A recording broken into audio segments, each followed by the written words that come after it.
Bonjour, Martin Anger de la compagnie EDEC, représentant de la grande région de Québec. Ça me fait le plaisir d'être ici en Oregon pour vous parler justement d'un élément super important au niveau de l'entretien des unités, mais aussi potentiellement aussi la santé de vos patients. Donc, c'est la maintenance des lignes d'eau.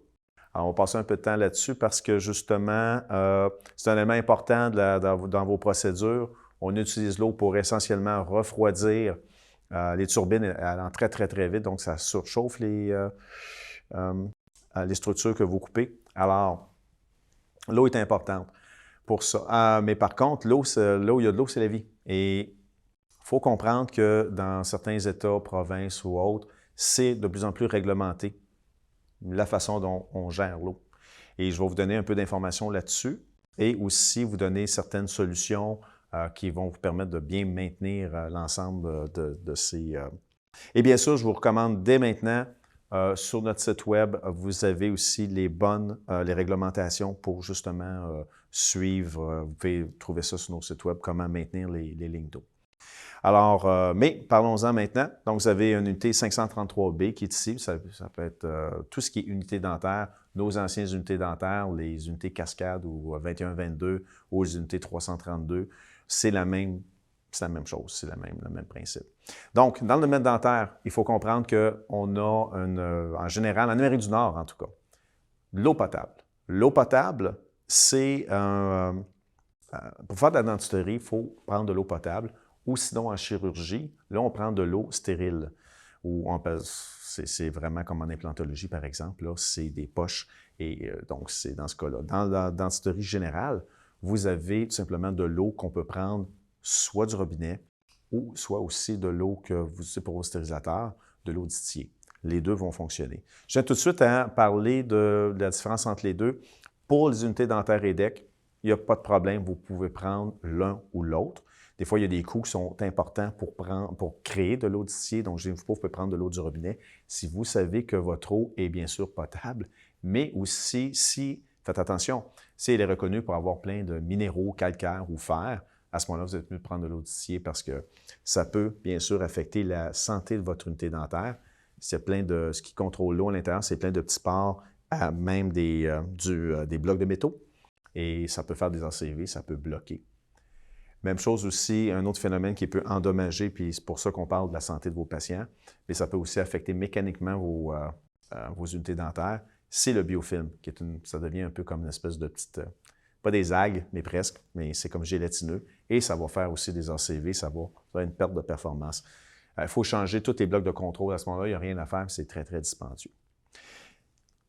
Revenons à la qualité de l'eau. En général, en dentisterie, en Amérique du Nord, c'est 500 colonies par millilitre, qui est la norme nord-américaine pour déterminer que c'est de l'eau est potable. Donc, moi-même, j'ai déjà vu des unités qui étaient contaminées à 12 000 colonies par millilitre. J'ai déjà vu ça. Et il n'y avait pas vraiment de signe. Il n'y a pas d'odeur, pas de couleur ou quoi que ce soit, pas vraiment nécessairement de mauvais goût. Alors, il faut faire attention, ça dépend des bactéries qui vont coloniser ça. Des fois, ça va être évident, des fois, ça va être moins évident. D'où l'importance, justement, de vérifier d'une façon régulière. Il y a des tests qui se vendent pour vérifier avec votre distributeur. Il y a des tests qui se vendent pour contrôler la qualité de l'eau. Donc, dans certaines provinces, il faut contrôler à chaque semaine, alors qu'à d'autres endroits, on ne contrôle pas du tout. Alors, ça varie d'une province à l'autre. Et dès qu'on recommande que vous validez tout le temps la qualité de votre eau à chaque 3 mois.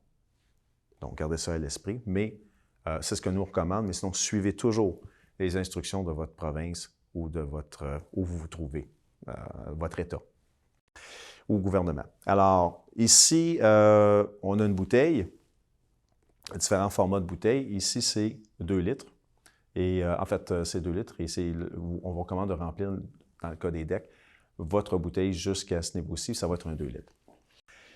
Pour contrôler justement cette vie qui peut se développer dans les lignes d'eau, et dès qu'il y a plusieurs années, plus de 15 ans maintenant, on a développé un produit qui s'appelle ICX ici. Donc, ICX sont des petites pastilles qu'on met à l'intérieur de la bouteille. Donc, ce qu'on recommande, c'est que la bouteille soit vide. Vous mettez la pastille à l'intérieur et vous remplissez d'eau. Ça va faire une solution qui est tout simplement une solution. Le produit qui est à la base du ICX, encore là, on a ça depuis plus de 15 ans, approuvé par Santé Canada, la Food and Drug Administration aussi. À l'intérieur de la boîte, vous avez une fiche signalétique si vous voulez avoir plus d'informations. Et c'est à base de nitrate d'argent. Donc, le nitrate d'argent, c'est un produit qui est antiseptique et ça empêche la progression de bactérienne. Donc, gardez à l'esprit que si vous êtes à 800, donc techniquement votre eau n'est pas adéquate, ça va rester à 800. Donc, c'est un agent de prévention et non un agent qui va tuer les bactéries. Donc, gardez ça à l'esprit, c'est un agent de prévention. Si vous êtes à 600, ça va garder ça à 600. Si vous êtes à 300, ICX va garder ça à 300. Alors, vous mettez ça dans la bouteille, et ce que ça fait, c'est que ça va garder l'eau, empêcher la croissance bactérienne, et c'est ce qu'on veut. Et sachez aussi que la solution est active pendant 2 semaines. Bien entendu, la bouteille va se vider avant ça, mais donc, il y avait peut-être dans le passé, on recommandait de vider l'eau à tous les soirs ou la fin de semaine. Faites plus ça. Quand la bouteille est dans son réceptacle, ça fait un circuit qui est fermé. Vous médicamenterez votre eau, vous investissez du temps et de l'argent pour faire ça. Donc, vous l'ouvrez le moins souvent possible. Et surtout, ne laissez pas ça la fin de semaine à air ouverte. C'est en circuit fermé, c'est médicamenté. Donc, vous ne touchez pas à ça, c'est bien. Maintenant, ce que je vous recommande, c'est de faire un traitement choc à tous les 3 mois. C'est ce que l'EDEC recommande. Puis vous vérifiez par après, avec un test d'eau, voir si ça a fonctionné. Sinon, c'est sûr que si vous partez là, pour mettons une fin de semaine, tout ça, enlevez pas la bouteille d'eau ou sinon, vous êtes protégé pendant 2 semaines. Alors, ce que je vous recommande, c'est lors de votre retour, si vous êtes plus que longtemps que 2 semaines, à ce moment-là, prenez pas de chance, faites un traitement choc et testez avec de l'eau. Parlant de traitement choc, nous avons ici sorti récemment, on a 2 chimistes à temps plein chez EDEC. Et ce qui est intéressant, il y a des produits qui existent sur le marché qui sont très, très bons, mais ils sont assez caustiques. Et si on dit de laisser tremper tout le système pendant 20 minutes, ça risque de, il ne faut pas l'oublier, pendant une fin de semaine parce que ça va endommager l'unité. Très intéressant, vous avez ce produit-là, de la façon dont il fonctionne. En passant, je vous invite à aller taper ICX Restore sur YouTube. C'est comme un dessin animé. C'est très facile. Vous allez voir comment est-ce qu'on peut faire un traitement choc. Je vous invite à regarder ça. Très simplement, ce qu'on fait, c'est que la bouteille elle est vide. Vous mixez ces 2 solutions-là, 1 et 2 ensemble. Ça va faire maintenant une solution qui est active. Là, elles sont inactives. Vous les mettez ensemble, ça va faire une solution colorée bleue. Ça, c'est un avantage qui est très intéressant. Coloré bleu. Vous avez un interrupteur ici à l'arrière qui sert à justement, vous pouvez prendre tous vos instruments en même temps et de faire purger vos lignes tout en même temps au lieu de prendre le rhéostat. Donc, c'est beaucoup plus rapide. Comme je le disais, on met les 2 solutions ici. Ça fait une couleur qui est bleue visuelle. Je prends mes instruments. Je peux prendre tous mes instruments ici. Vous avez votre interrupteur. Et là, je peux purger les lignes d'eau et je purge jusqu'à temps que je vois la couleur bleue sortir et j'arrête.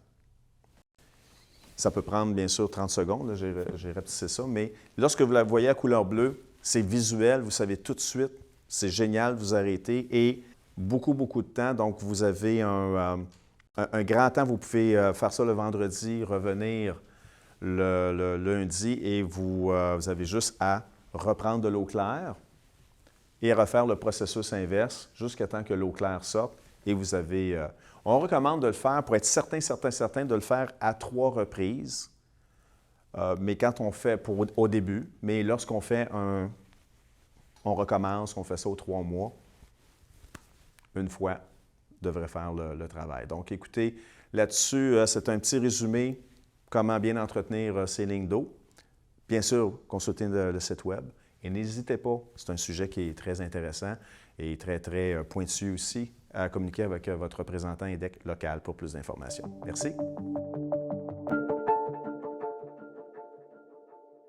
Alors, bien sûr, si vous avez aimé cette vidéo, je vous invite à cliquer sur le bouton « J'aime » et surtout, n'hésitez pas à vous abonner.